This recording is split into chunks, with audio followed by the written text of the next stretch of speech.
Think of a person that frustrates you. Everybody got that? Don't look at them, just think of them, okay? Think of a person that frustrates you, because everybody's got that person out there that they're like, we just don't see eye to eye. We don't play well together. You know, there's that person out there. And maybe it's not a terrible thing, but we all have that individual out there that we go, yeah, if I didn't see him today, I wouldn't be brokenhearted. You know, it's just, they're there. Whether you grew up in a Christian home or not, you're most likely going to be familiar with the verse I'm going to preach on today. It is what has come to be known as the Golden Rule. You all know it. Do unto others as you would have them do unto you. We get the idea of what the Golden Rule is. In other words, treat other people the way you would want to be treated yourself. That's how we see that. And you're like, man, that was a really awful thing to ask us at the beginning then. See if there's anybody that irritates us, and now you're going to talk about the Golden Rule. That was just mean. I know. But I did it. And now you got those two thoughts in your head there. Treat others as you would want to be treated. That's how we see the Golden Rule. That's how we see that verse. Like, okay, just treat others the way you want to be treated. But that isn't the extent of how deep this verse goes.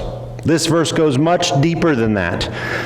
Within its context, it creates a much more significant picture. There's so much more to that rule than be nice to people.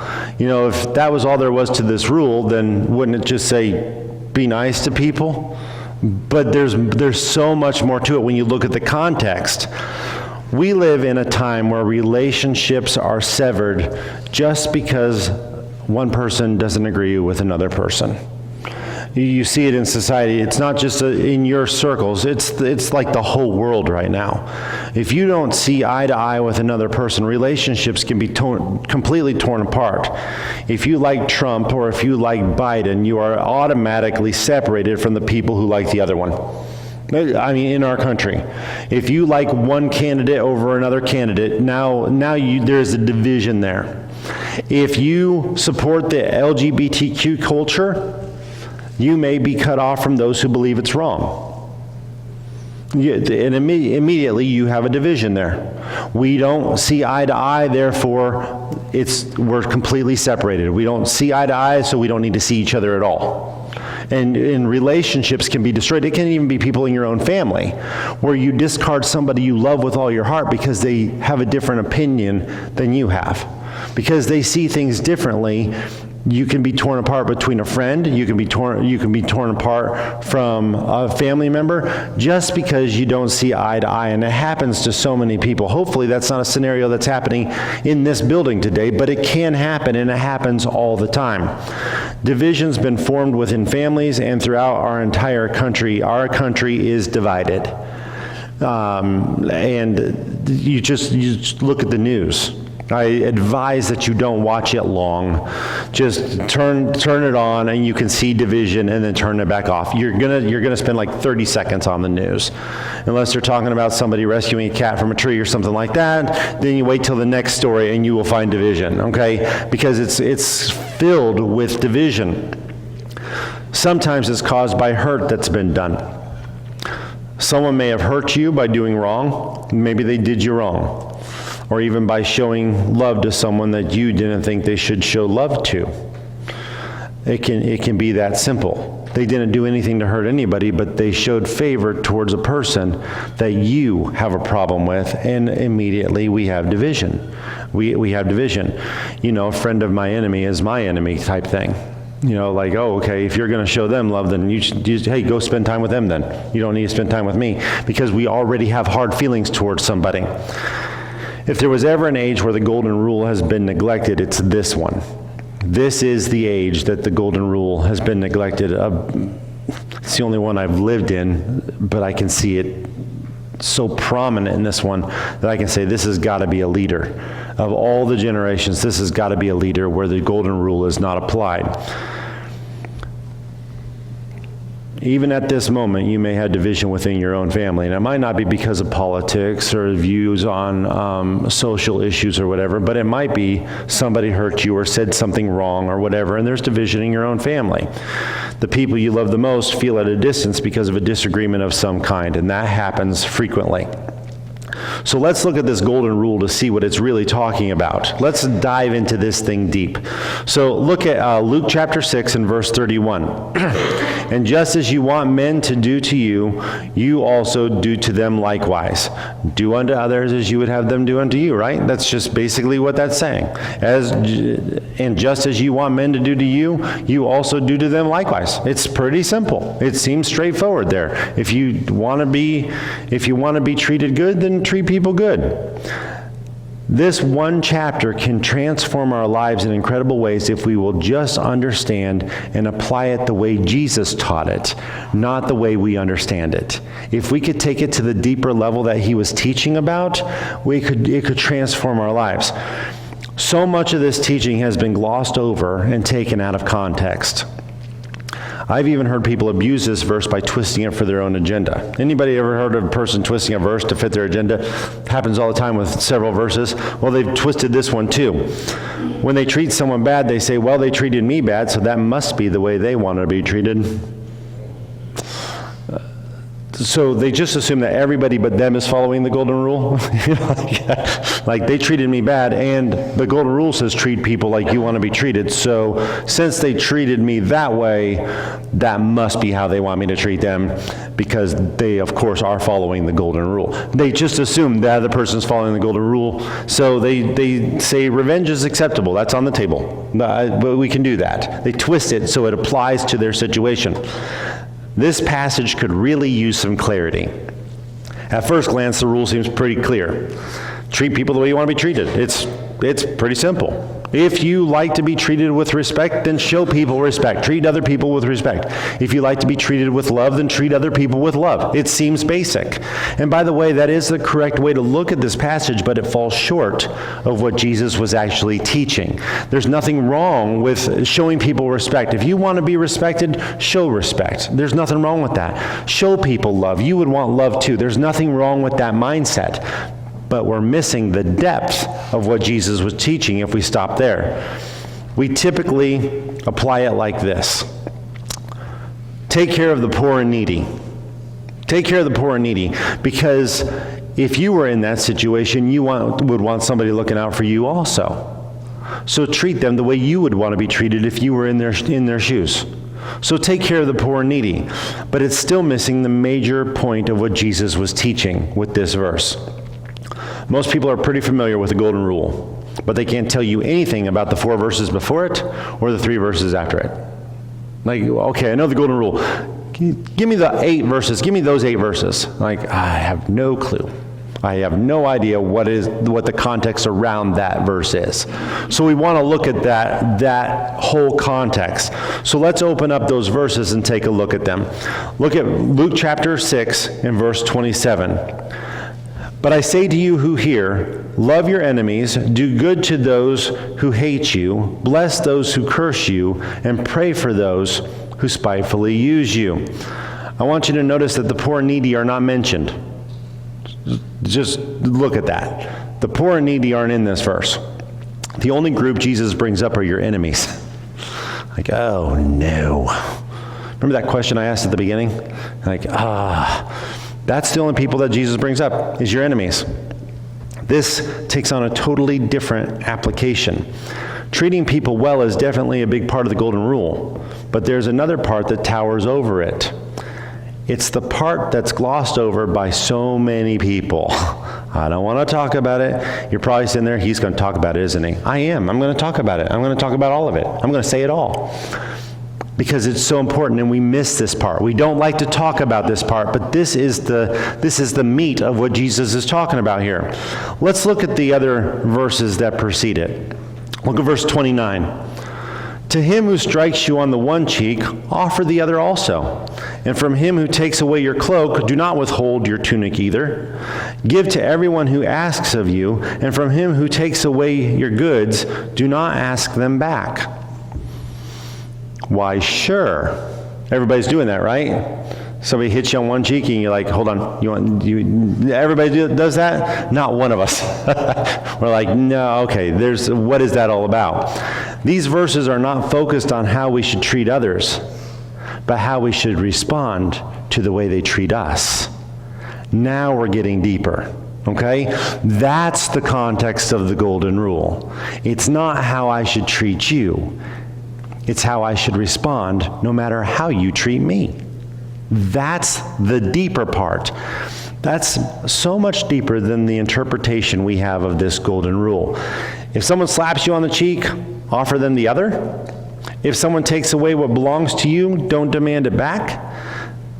That doesn't seem natural. Okay, that does not seem natural. And it's definitely not normal. Okay? Just look at all the friends and family that you have around you. Would you say that's the normal behavior? No. That's not our normal behavior. It also goes in complete contrast to that's the last time I'm going to treat someone nice mentality. You've heard that? Maybe you've even posted on Facebook. I'm done. That's the last time I treat somebody nice because of the way they treated me in return. We say that. We do that. We've seen that written. The golden rule is classically seen as an act of giving. That's basically all it is. I offer a gift of kindness and then I'm done. Be nice to people. That's as deep as we take that. Be nice to somebody. I did an act of kindness. Check. I'm good. I'm good. I did the golden rule. I did what I would want somebody else to do for me. But Jesus takes this whole thing to a different level, a deeper level. He's teaching us how to respond when someone gives us the gift that offends us or hurts us. Like, I gave you an act of kindness. See, I did the golden rule. That's not what it's about. This guy's about to give you something that's going to hurt you. It's going to harm you. It's going to offend you. Okay, I don't want that. But he's going to give it to you anyway. Okay, what do? The golden rule. How do you respond? That's what the golden rule is about. It's how to respond when they treat you in a way they shouldn't, not how to treat them before that happens. It's so much deeper. When we become people who learn to respond in a godly manner, it will no longer matter what people do to us. It won't matter at all. Our response will be the same to everyone. If someone treats you kind, you treat them kind. If somebody treats you unkind, you treat them kind. Because when we focus on what Jesus is talking about, rather than how we've interpreted it, everything changes with us. We don't expect anything to change with them. Because it doesn't matter what they did to us, we're still going to respond godly. Because that's what he's taught us to do. Most of the time we picture the poor and needy when it comes to the golden rule. We take care of them because that's how we would want to be treated. Or we show them love because they would most likely do the same thing for us if we were in their position. So let's just be kind to them. Let's just take care of the less fortunate than we are. But Jesus is trying to dig so much deeper than that thought. He's not referring to those who would show kindness if they could. He's specifically talking about those who are our enemies, or those who cannot or will not show kindness in return. They're not going to treat you good because you treated them good. Well, in that case, stop. Treat them good. Treat them good. Yeah, but that's not fair. Yeah. What part of life is? Somebody show me where that's at. Life is not fair. Sometimes rising to the top or taking the high road means you go without. You just go without. You just do what's right because it's right and leave it at that. Let God take care of the results and you just do what's right. And just in case we have any doubt, Jesus makes sure we understand that he's not speaking of those who are easy to love. Because that's what we do in the golden rule, right? Like the poor and needy, let's be nice to them. Because if we were in their shoes, we would want them to do the same for us. But he's not talking about the ones that are easy to love. Let's look at the next few verses. Look at verse 32. But if you love those who love you, what credit is that to you? For even sinners love those who love them. And if you do good to those who do good to you, what credit is that to you? For even sinners do the same. And if you lend to those from whom you hope to receive back, what credit is that to you? For even sinners lend to sinners to receive as much back. So just in case you thought we were talking about loving those who are easy to love, he just went ahead and knocked it all out. I'm not talking about those people. Who are you talking about? Your enemies. I'm talking about the people that are unlovable. Like, I don't want to talk about those people. I don't even want to think about those people. And there's where we have to renew our mind. We have to focus on this. Jesus just cleared up any doubt of who he was talking about. Loving someone who loves you is something everyone is capable of doing. The lost and saved alike do this. Your enemies most likely treat their friends with kindness just the same as you treat your friends with kindness. They might be your enemy, but their friends aren't their enemy, and they treat those people with kindness just the same as you do. So what did you do more than they do? Not a thing. Not a thing. I treat people who love me with kindness. They treat people who love them with kindness. We're all on the same page there. And Jesus is saying, I'd like you to step up. I don't want you to stay right there. I want you to step up. Jesus isn't trying to make a link to how we're to necessarily treat people, but how we're supposed to respond to them. But there are enemies. Everybody has that person in their mind. You know that unfair question at the beginning? Everybody's got that person that irritates you, and if you don't see them again, you're fine with that. We'll take care of things on the other side, but as far as this goes, we're good. We don't have to see each other. That person. Those are our enemies. We don't necessarily want them in our lives. They've treated us bad or they've hurt us in some way. How can anybody respond to their enemies with kindness and love to that level? How can anybody do that? Well, it all depends on how you view them. And I know right away we already view them as our enemy. We view them as people that irritate us, and they're like an infection.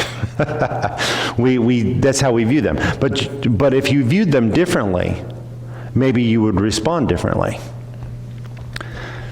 Let's place your enemy in the position of your child or someone you love. Let's go ahead and take that person and let's throw them in this other scenario. You're out working in the cold all day and you can't wait to get home and curl up on the couch under a warm blanket because you're freezing, your body hurts, you're miserable. And you just want to take the rest of the day off. You just want to be warm, get a cup of coffee or hot cocoa or whatever, sit on the couch and just be warm and just enjoy the warmth. And when you get home, you see your kid sleeping on the couch with your blanket. Our natural response would be to take the blanket from them and yell at them and let them know that is my blanket, right? No. Nobody went, yes, that's the right response. Not one of you. No, what we do is we may place another blanket on them to make sure they're warm enough. That you would do. Like they still seem a little cold, let me get another blanket and add it to my blanket. That they're sleeping in my spot with my blanket, but I want to make sure they're warm, so we'll get another one and we'll add it to them. It's a no-brainer because it's someone we love. No-brainer. Try this one out. It's a little more extreme. You come home, you walk through the door, your wife meets you and slaps you across the face. Okay? At that moment, you are most likely going to show some restraint, right? I hope you would. I hope you would. You walk through the door, she smacks you across the face, hopefully you would show some restraint right there. You try to get to the bottom of why you just got knocked into next Tuesday. Like, what just happened? You don't just smack her back, you've got questions. And you show some restraint. And you ask, what's going on? She might have heard that you were being unfaithful, which, by the way, if that was the case, you need to work on that relationship so everybody's okay and trust the other person completely. But she might have heard that you were being unfaithful. She might have thought that you hurt somebody else that she loves, and she took it back and thinks you're wrong for what you did. She might have just reacted to something extremely small in a very bad way, smacking you because, you didn't tell her you were out of sugar. And maybe she just overreacted. I don't know. The picture here is that we just got attacked by someone we love. But because we love them, we handle it with restraint. It's just natural. that we're going to handle that with restraint. We try our best to reconcile the issue because that person has value to us. Everybody understands these pictures. Yeah, the kid's got your blanket. You don't beat the kid. You probably add a blanket to the kid. You get smacked across the face. You have questions and you're trying to figure out what's going on and why did this just happen. You don't just hit her back because that person has value to you. So you're going to handle it differently because that person has value. Jesus is telling us that we need to treat our enemies just as we would treat someone we love. Treat them the same way. That person has value too. Jesus gave his life for that person too. That means God values them. And if God values them, what are you doing holding everything against them? Why don't you value them? If the God who is the one who is justified in whatever he wants to do shows restraint, why don't you? Why don't you do the same thing? When we see someone who's cold, we give them a blanket, and it doesn't matter who they are. That's what Jesus is teaching. Does the person need warmth? Yes. Why aren't you giving them a blanket? Because I don't like them. But does that person have value? Not to me. Then you need to grow in that area. This is not telling you what your enemy's like. This is telling us what we're supposed to be like no matter what they're like. This is how you're supposed to respond. He's also trying to tell us who we really are. Look at this one statement in verse 32. But if you love those who love you, what credit is that to you? For even sinners love those who love them. Loving those who love us doesn't make us any different than sinners who do the same. Okay? They're doing the same thing. Everybody's doing the same thing here. What makes us different is who we reflect. Most of the time, we reflect our enemy, which makes us no better than them. It makes your move is just equal to their move. Well, they hit me first. And then you hit them? Yeah, so now you're on the same level, right? Everybody good? We're all on the same level. You know, most of the time people say, I don't get mad, I get even. Well, in order to get even, don't you have to step down? Because you see yourself up here anyway, and what they did was wrong. So in order to get even, you're going to have to step down to do that. Most people don't think of that. They think, I don't get mad, I get even is a good thing. But you have to get down. You have to step down to do that. Jesus is telling us who we really are here. God gave his son to die for our sins when we were still sinners. He didn't have to show us love, but he just showed us love when we were undeserving. He didn't just show people love who deserved it. He actually showed people love who didn't deserve it. He poured his life out to those who were unworthy and undeserving. And he died for his enemies in order that they could be saved. We know that's what he did. He died for his enemies so that they could be saved. Jesus isn't bringing up the poor or the widows or even the orphans in this passage. The context of the golden rule is not how we treat others, but how we respond to the way they treat us. That's the golden rule. Just to make sure we don't miss the point, Jesus concludes this teaching with the same words he started with. So let's look at this conclusion. Verse 35. But love your enemies, and do good, and lend, expecting nothing in return, and your reward will be great, and you will be the sons of the Most High. For he is kind to the ungrateful and the evil. Be merciful, even as your Father is merciful. Love your enemies, and be kind to the ungrateful and evil. Be merciful, even as your Father is merciful. This entire passage is teaching us to reflect God's response towards us. How did he respond towards you, who were his enemies? He loved us. He gave himself for us. He made us joint heirs with Christ. So who wins? The enemy. The enemy got it all. They got love and kindness and favor. Jesus put a warm blanket on you when he saw you were cold, even though you were an enemy. And he loved you. Of all the examples that Jesus gave, this one is one of the hardest ones to follow. Love your enemy. The problem that we have with this is that it demands us to turn our focus from inward to outward. It's hard to do that sometimes. He tells us, as children of the Most High, to reflect him. I want you to reflect what I did for you. We're to bring glory to him. And when we replicate his response, his character is magnified. When you do what he did, then who's glorified? He is. Like, where did you learn to do this? Well, I had a really good example. I was once at enmity with God, and he brought me close and made his enemy his friend. And he's the one that taught me to respond like this. That's what's supposed to happen. He is glorified and he is magnified when you reflect that response. And that's what we're being told to do. When people see his character, his love compels them. Love is what compels people to God. Now, you're not an interference. You're actually being used to compel another person to God because of the way that you're responding. You're reflecting the way he responded. How would people describe God if they were defining him by what they see in you? Let's just stop there for just 1 second. Everybody soak that one up. Let me ask the question again. How would people describe God if they were defining him by what they see in you? Yeah, the second time hit harder than the first time. I don't think you were listening the first time. Now there's people like, I don't like, what? How would they define him? How would they define him if they were defining him by what they see in you? How do you respond? How do you behave? It's a big question that's being addressed here. But our enemies are so unlovable.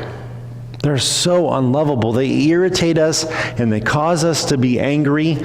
We think of them as problems or obstacles in the way of our joy. They suck the joy out of me. I don't like them. Well, let me throw a little reminder out there for you. Look at Ephesians chapter 6 and verse 12. We do not wrestle against flesh and blood, but against principalities, against powers, against the rulers of the darkness of this age, against spiritual hosts of wickedness in the heavenly places. People are not what we are battling against. That's not your enemy. That's not where the battle's taking place. Every person out there has infinite value to God. Your biggest enemy was on Jesus' mind when he felt every ounce of that crucifixion. Soak that one up. That person that irritates you and you're okay with never seeing them again, guess who was on Jesus' mind as he's suffering through all that pain? They were on his mind. He asked the Father to let the cup of his crucifixion pass. Please, if there's any other way, let this cup pass. Nevertheless, not my will, but yours be done. But I really want to miss this crucifixion. And you can't blame him for wanting to. I don't want to go through that. But if it's the only way to save your enemy, then he was willing to do it. Let that hit you. You might sit there trying to dodge it, but let it hit you. If it was the only way to save the person that you see as your enemy, he says, I'll do it. I'll do it, Father. It's not only the person that's sitting in your seat right now, it's the person that irritates you most that he was hanging there thinking about. He was willing to go through all of that. So is that the way you see them? Is that the way you see them? I'll take the hit. Because if that's a way that God could reach them, then not my will, but yours be done. Is that how we typically see them? I know this is a heavy sermon for a lot of people. I know this isn't one of those sermons that I'm coming back for more. I hope you do. But this isn't one of those feel-good sermons.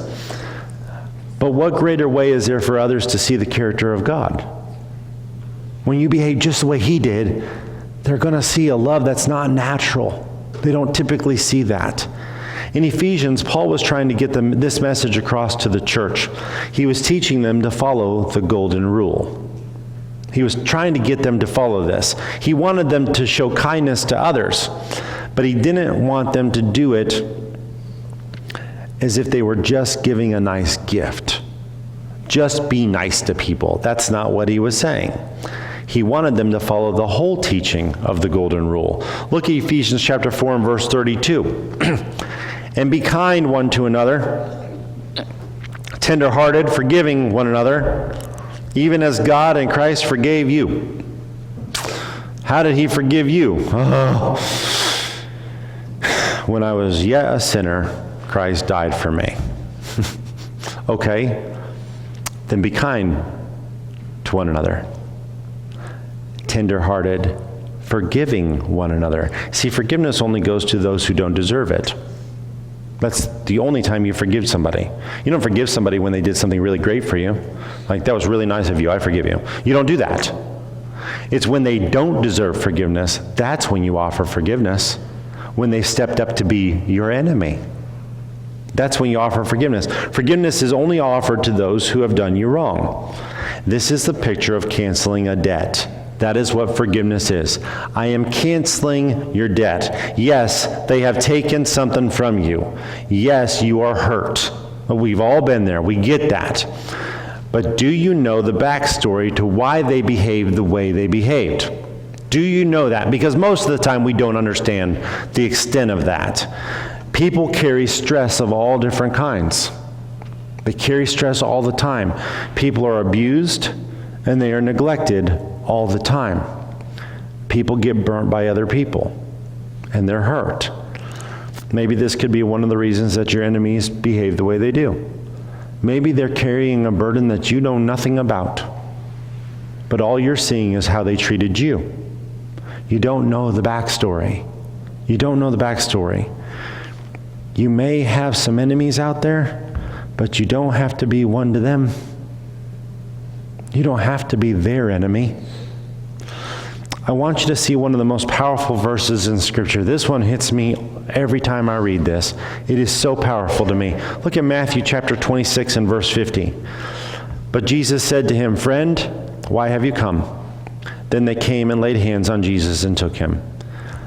This is Jesus' response immediately after Judas Iscariot kissed him on the cheek to betray him. This is Jesus' response. Talk about if someone slaps you on one cheek. That's quite a hit. That's quite a hit. Jesus responds with calling him friend. Friend, I know what you're doing here, but let me ask you, what are you doing here? What are you doing? Jesus knew exactly why Judas was there. And he still made this statement so he could know that he still has value to him.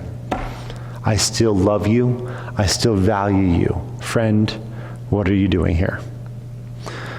Judas was physically sending Jesus to the cross that he asked the Father to let pass if it was possible.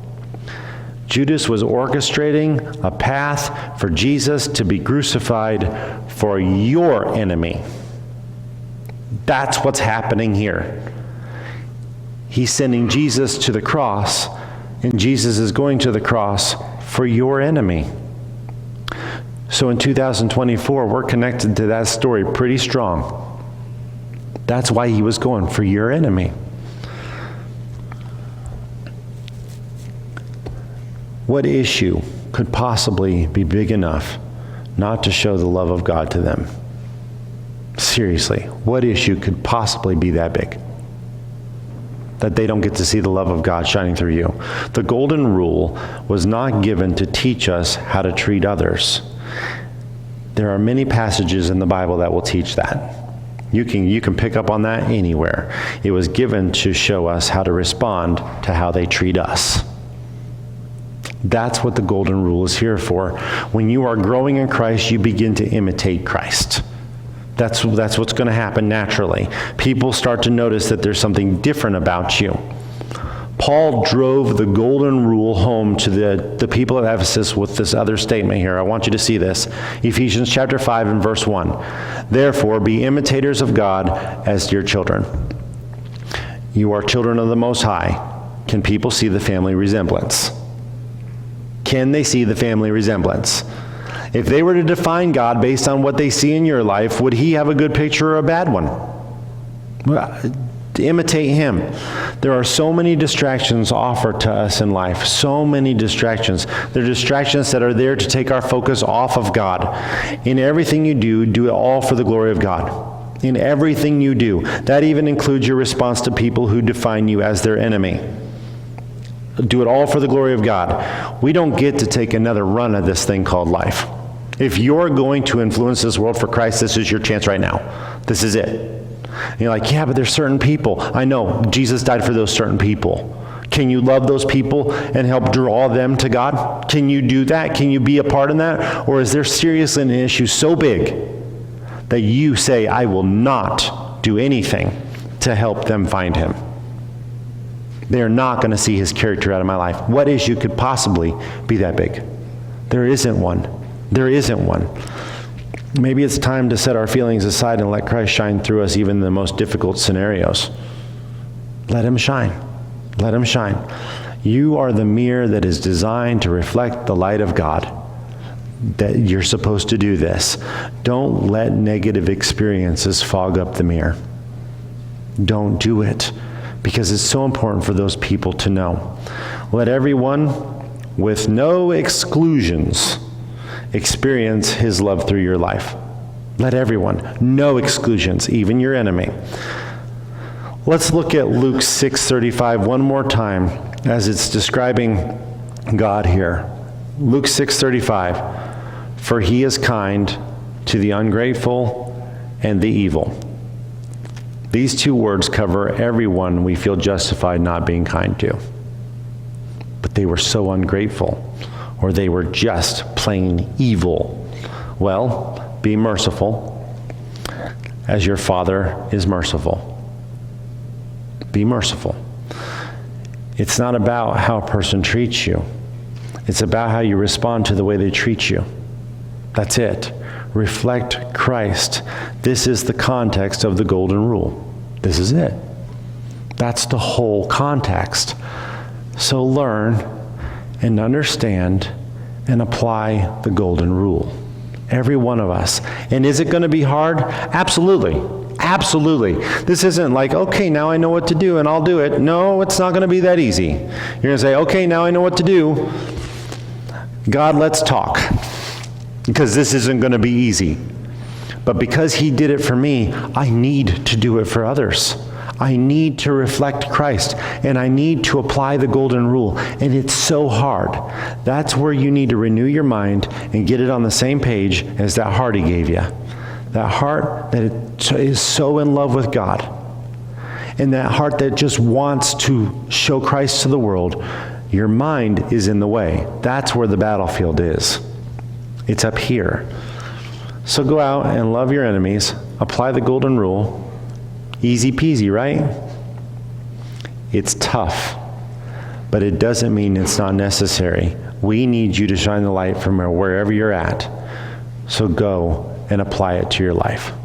Stand with me this morning. Dear Heavenly Father,